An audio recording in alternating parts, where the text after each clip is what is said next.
اللہ رزق کھول دے تو دسترخوان لمبا کر دو، دیواریں نہیں۔ ہجوم کے ساتھ غلط راہ پر چلنے سے بہتر ہے آپ تنہا راہ ہدایت پر چل پڑیں۔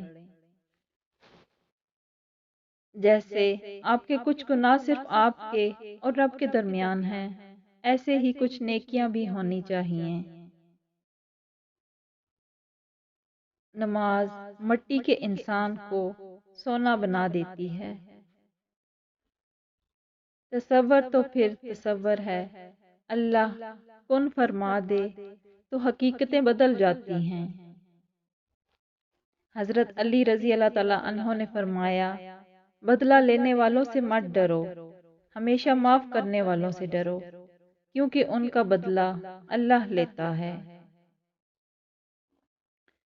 زیادہ شکایتیں نہ کیا کریں، کیونکہ شکایت شکر کو ختم کر دیتی ہے۔ وقت گزرتا دکھائی نہیں دیتا، پر ہر چہرے پر ایک داستان لکھ جاتا ہے۔ اپنے نقصان پر ہرگز غمزدہ نہ ہوا کریں، کیونکہ اللہ آپ سے اس وقت تک کچھ واپس نہیں لیتا جب تک اس سے بہتر آپ کو عطا نہ کرے۔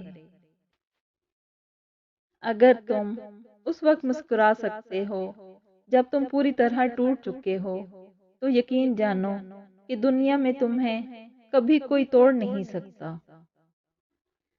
وزن میں کمی کے لیے آدھے گلاس پانی میں 2 چائے کی چمچ زیرہ ڈال کر 5 منٹ تک ابال لیں، پھر پانی کو چھان لیں، پھر زیرہ کے پانی میں 2 چائے کی چمچ شہد اور لیمن ڈال دیں اور مکس کر کے صبح نہار منہ پی لیں۔ 1 ماہ تک روزانہ استعمال کریں، وزن کم ہو جائے گا۔